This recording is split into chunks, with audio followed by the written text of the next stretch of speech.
Hello guys, welcome to indiabird.com। तो आज से हम एक न्यू सीरीज शुरू करेंगे इंग्लिश की, जिसमें हम उन इम्पोर्टेंट टॉपिक्स को कवर करेंगे जो कि बहुत इम्पोर्टेंट है BPSC, JPSC and SSC exams के लिए।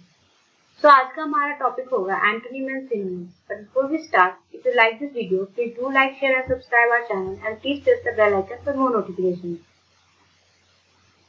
Let's start. First of all we will see antonym यानी opposite word. Word is parsimonious. तो पार्सिमोनियस का एंटोनिम क्या होगा? प्रोडिगियस, सेल्फलेस, एक्स्ट्रावेगेंट या फ्यूटाइल। तो पार्सिमोनियस का मतलब होता है कंजूस, स्टिंगी, क्लोज फिस्टेड पर्सन या फिर फ्रूगल पर्सन। तो इसका एंटोनिम वर्ड होगा एक्स्ट्रावेगेंट। एक्स्ट्रावेगेंट यानी बहुत ज्यादा खर्चीला होना। नाउ हम अदर वर्ड का मतलब देखते हैं। First is prodigious. तो प्रोडिगियस का मतलब होता है इन बल्क या फिर इन लार्ज क्वांटिटी, किसी चीज का बहुत ज्यादा मात्रा में होना। सेल्फिश यानी निस्वार्थ, फ्यूटाइल यानी बेकार हो जाना। यहाँ पे मैंने पार्सिमोनियस से सेंटेंस बनाया जिससे आप उसका यूज सेंटेंस के फॉर्म में समझ सके। So this word sentence is to save money the parsimonious old man always bought used clothes. पैसे बचाने के लिए कंजूस बूढ़ा आदमी हमेशा यूज्ड क्लोथ्स को खरीदता था। Next is प्रेडिलेक्शन। सो प्रेडिलेक्शन का एंटोनिम क्या होगा? एक्सेप्टेंस, अट्रैक्शन, डिसलाइक और चॉइस। सो प्रेडिलेक्शन का मतलब होता है लाइकिंग, किसी चीज को पसंद करना, जिसका एंटोनिम वर्ड होगा डिसलाइक। ना अदर वर्ड्स का मतलब देखते हैं। एक्सेप्टेंस यानी स्वीकार करना, अट्रैक्शन यानी अट्रैक्ट करना, चॉइस यानी चुनना। ना अब प्रेडिलेक्शन का यूज सेंटेंस के फॉर्म में देखते हैं। He showed a predilection for poetry. उसे पोएट्री पसंद है। Next is profound.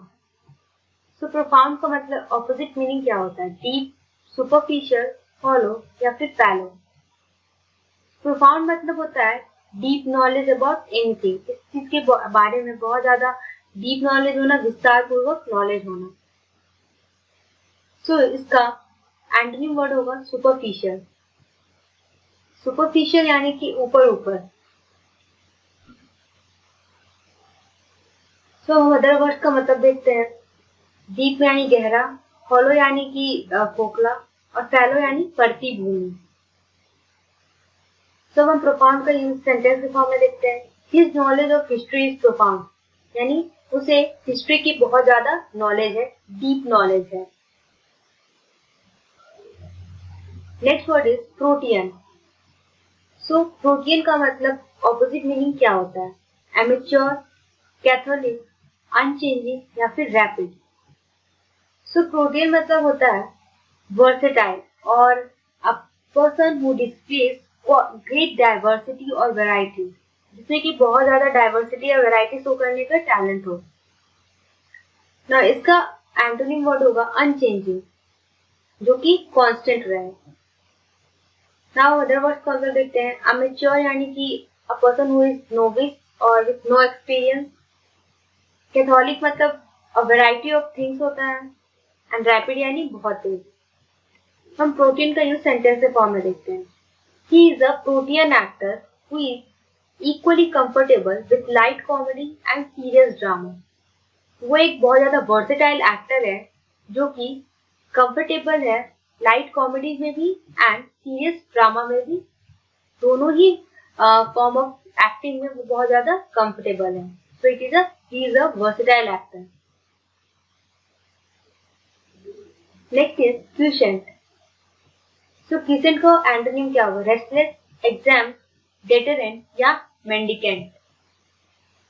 So quiescent मतलब होता है किसी चीज पीरियड ऑफ इनएक्टिविटी। इनएक्टिव होना किसी चीज में, शिथिल होना। इनएक्टिव का मतलब हिंदी मतलब होता है। तो इसका एंटोनिम होगा रेस्टलेस।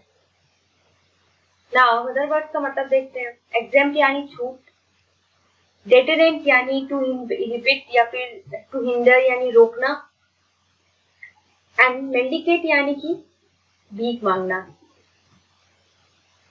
सो अब हम क्विसेंट का यूज सेंटेंस के फॉर्म में देखेंगे। It has been quiescent since 1566 and is now completely extinct. So extinct का मतलब होता है विलुप्त होना. So वो 1566 से इनएक्टिव पड़ा हुआ है एंड अब वो कम्प्लीटली पूरी तरह से विलुप्त हो चुका है. So पिजन का मतलब होता है a state of inactivity and इसका ऑपोजिट मीनिंग होगा restless. Next word is perilous. So perilous का ऑपोजिट क्या होगा? सेफ, डेवलप्ड, सोफिस्टिकेटेड और कम्युनिकेटिव. सो पेरिलस का मतलब होता है खतरनाक, डेंजर. सो इसका ऑपोजिट होगा सेफ. नाउ अदर वर्ड्स का मतलब देखते हैं. सोफिस्टिकेटेड यानी कि to have finally experienced and aware about world, anything, चीज के बारे में बहुत ज्यादा एक्सपीरियंस होना. एंड डेवलप्ड यानी कि बहुत ज्यादा डेवलप्ड यानी टू ग्रो. कम्युनिकेटिव यानी कि बात करना. तो हम पेरिलस का यूज सेंटेंस के फॉर्म में देखते हैं. Amber was in a perilous situation when she tried to take a pot off the stove. So Amber बहुत ही खतरनाक सिचुएशन में थी जब वो पॉट को स्टोव से उतार रही थी. पेरिलस का मतलब होता है खतरनाक या फिर danger, unsafe. Next is revelation. तो रेवलेशन का ऑपोजिट क्या होगा? रिजेक्शन, एलिमिनेशन, कंसीलमेंट या इंट्रोडक्शन. सो रेवलेशन का मतलब होता है उजागर करना, किसी चीज को प्रकाश में लाना, to bring anything in light. तो इसका ऑपोजिट होगा कंसीलमेंट. कंसील यानी होता है छिपाना. So opposite meaning of revelation is concealment. Now meaning of other word, rejection यानी इनकार करना, टू रिजेक्ट समथिंग. एलिमिनेशन यानी एलिमिनेट करना एंड इंट्रोडक्शन यानी इंट्रोड्यूस करना. नाउ हम रेवलेशन का यूज देखते हैं. My friend who has always had 3 dogs suddenly reveals he is a cat person. यानी मेरा फ्रेंड जिसके पास 3 डॉग्स हैं वो अचानक से ये उजागर करता है या रिवील करता है कि वो एक कैट लवर है. Next is repulsion. So repulsion का ऑपोजिट क्या होगा? अट्रैक्शन, डिसअप्रूवल, डिस्पैरेजमेंट या डेनिग्रेशन. सो रिपल्सन का ऑपोजिट होगा अट्रैक्शन. रिपल्सन यानी रिपल्सिव, डिस्ट्रैक्ट करना, किसी चीज को अलग करना. ना अब हम अदर वर्ड्स के मतलब देखते हैं. सो डिसअप्रूवल यानी कि मना करना.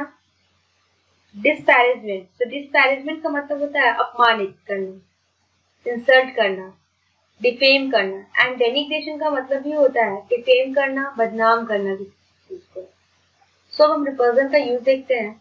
सो bond length are increase due to increasing repulsion between the atoms. Atoms के बीच रिपल्सन होने के कारण उनके बीच का बॉन्ड लेंथ बढ़ता जा रहा है. Next is segregate. तो सेग्रीगेट का ऑपोजिट क्या होगा? सीवर, यूनाइट, सेपरेट और एग्रीगेट. तो सेग्रीगेट का मतलब होता है अलग करना. सो इसका ऑपोजिट होगा यूनाइट यानी कि एक साथ करना या जोड़ना. नाउ अदर वर्ड्स के मतलब देखते हैं. सीवर, तो सीवर मतलब होता है काट कर अलग कर देना किसी चीज को. सेपरेट मतलब भी अलग करना. एंड एग्रीगेट होता है कुल योग, किसी चीज का पूरी तरह से जोड़ना. नाउ अब हम सेग्रीगेट का सेंटेंस के रूप में फॉर्म में यूज देखते हैं. The civil rights movement fought against practices that segregate black and white. यहाँ पे ब्लैक्स एंड व्हाइट में गोरे और काले लोगों के बारे में बात हो रहा है. तो जो सिविल राइट मूवमेंट हुआ था वो उन प्रैक्टिसेस के अगेंस्ट किया गया था जो कि ब्लैक और व्हाइट पर्सन को बांटते थे. सेग्रीगेट यानी बांटना. Next is significant. सिग्निफिकेंट का ऑपोजिट क्या होगा? Garrulous, minuscule, incoherent and unimportant. तो सिग्निफिकेंट का मतलब होता है to have, to be important. तो इसका ऑपोजिट मीनिंग होगा अनइम्पोर्टेंट. नाउ अदर वर्ड्स का मतलब देखते हैं. गैरुलस, गैरुलस मतलब होता है टॉकेटिव पर्सन, बहुत ज्यादा बातूनी. मिनिस्कल मतलब होता है in small quantity. And incoherent मतलब होता है to be unclear about anything, किसी चीज को लेकर अनक्लियर होना। नाउ हम सिग्निफिकेंट का यूज देखते हैं। Flipkart shows a significant increase in sales. अब हम सिनोनिम्स देखते हैं। सिनोनिम्स यानी similar meaning. First word is irreverence. So irreverence का मतलब क्या होता है? Disrespect, cruelty, unkindness and invalidity. So irreverence का मतलब होता है डिसरिस्पेक्ट, किसी चीज का निरादर करना, एंड रेवरेंस मतलब होता है आदर करना। सो अब हम रेवरेंस का यूज सेंटेंस के फॉर्म में देखते हैं। An attitude of irreverence towards politicians is developing among the people. So लोगों में politicians के against, politicians की तरफ disrespect की भावना जन्म ले रही है। तो बाकी वर्ड्स के मतलब इजी है। क्रुएल्टी, अनकाइंडनेस, दोनों का मतलब भी होता है क्रूएल होना, रूड होना। अनकाइंडनेस यानी कि दयावान नहीं होना, एंड इनवैलिडिटी यानी कि जो चीज वैलिड नहीं है। Next is latent. तो लेटेंट का मतलब क्या होता है? Primitive, hidden, potent and talented. So latent का मतलब होता है हिडन, छिपा हुआ। तो करेक्ट आंसर इज बी। बाकी वर्ड्स का मतलब देखते हैं। प्रिमिटिव, प्रिमिटिव यानी कि इन इनिशियल स्टेज, प्रारंभिक अवस्था में। पोटेंट, पोटेंट मतलब होता है पावरफुल होना। अब हम लेटेंट का यूज सेंटेंस फॉर्म में देखते हैं। He has a latent talent for acting that he hasn't had a chance to express it. यानी कि उसमें एक छिपा हुआ एक्टिंग था, टैलेंट का, उसमें छिपा हुआ टैलेंट था एक्टिंग का, जो उसे दिखाने का मौका अभी तक नहीं मिला। Next is massive. So massive का मतलब क्या होता है? Large in size, tall, total या लिटिल। सो मैसिव मतलब होता है बहुत बड़ा। तो इसका सिनोनिम वर्ड होगा लार्ज इन साइज। सेंटेंस में देखते हैं। The fort has massive walls, यानी कि फोर्ट की वॉल्स बहुत ज्यादा बड़ी बड़ी है। Next is obnoxious. So obnoxious का मतलब क्या होगा? Depressing, disgusting, arrogant and tilly. So obnoxious का मतलब होता है disgusting.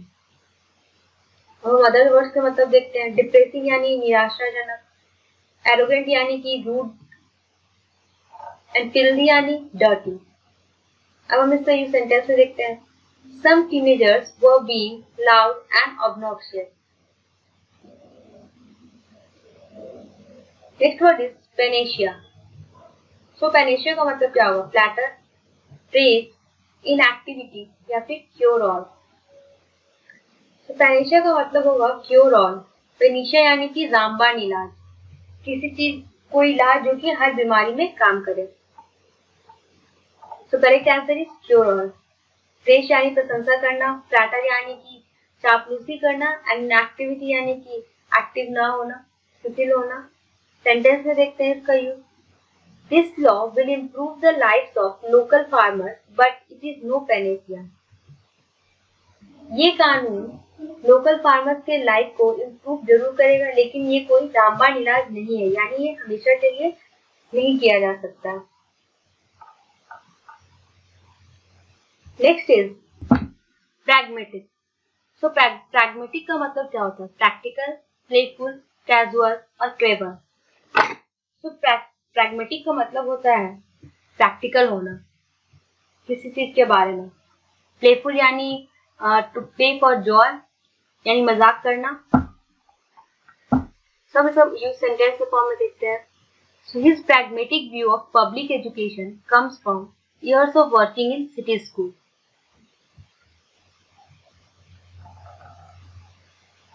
Next is reparation.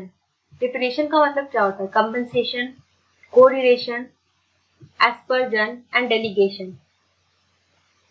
So reparation का मतलब होता है कंपनसेशन, यानी कि payment for damage.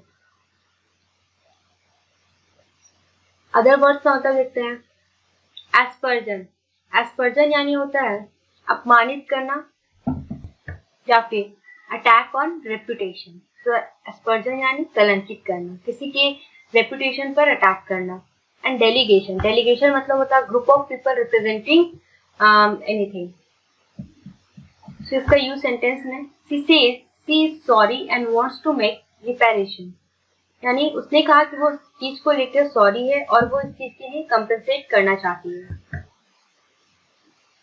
Next word is salutary. तो सैल्यूटरी का मतलब क्या होता है? प्रीमेच्योर, टेरिबल, डिजास्टर और बेनिफिशियल।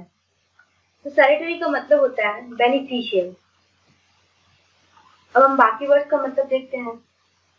प्रीमेच्योर यानी कि बिफोर टाइम, टेरिबल यानी कि बैड, एंड डिजास्टर्स यानी कि डैमेज, मैसिव डैमेज। सो अब हम सेंटेंस में देखते हैं। The accident should be a salutary lesson to be more careful, यानी एक्सीडेंट एक बेनिफिशियल लेसन होना चाहिए ताकि नेक्स्ट टाइम वो पर्सन ज्यादा केयरफुल हो। Next is shrink. तो श्रिंक का मतलब क्या होगा? Insolent, physician, reduce and shrivel. Shrink मतलब होता है सिकुड़ना, तो एंड श्रिबल मतलब भी होता है सिकुड़ना। तो श्रिंक का मतलब होगा shrivel. Shrivel is the correct answer. Now other words का मतलब देखते हैं। इंसोलेंट, इंसोलेंट यानी कि बहुत ज्यादा रूड होना, behaviour wise. Physician, doctor, reduce यानी घटना। तो अब हम इसका यूज सेंटेंस में देखते हैं। The towns population shank during the war, यानी वार के युद्ध के समय टाउन का पॉपुलेशन जो था वो घट गया। Next is सोपोरिफिक। सोपोरिफिक का मतलब क्या होता है? सूदिंग, टेरिबल, सुप्रीम और स्लीप इंड्यूसिंग। तो सोपोरिफिक का मतलब होता है स्लीप इंड्यूसिंग, यानी जिससे कि आपके अंदर डिजीनेस आए, आपको सोने का मन करे, ऐसा। सो का करेक्ट आंसर है स्लीप इंड्यूसिंग। अब दूसरे वर्ड का मतलब देखते हैं। सूदिंग, सूदिंग यानी पैसिफाइंग, रिलैक्सिंग। इसका यूज हम सेंटेंस के फॉर्म में देखते हैं। This medication is soporific so do not drive after taking it, यानी कि ये औषधि या ये दवा स्लीप इंड्यूस करती है, यानी इसे लेने के बाद आपके अंदर लेजीनेस आने लगेगा, आप स्लीपी फील करोगे, इसलिए इसे लेने के बाद आप ड्राइव ना करें। So soporifix is sleep inducing. So that's all for now. Thanks for watching, and you can also follow us on Facebook, Twitter, Instagram and Telegram. Thank you. Save कर दो। क्या?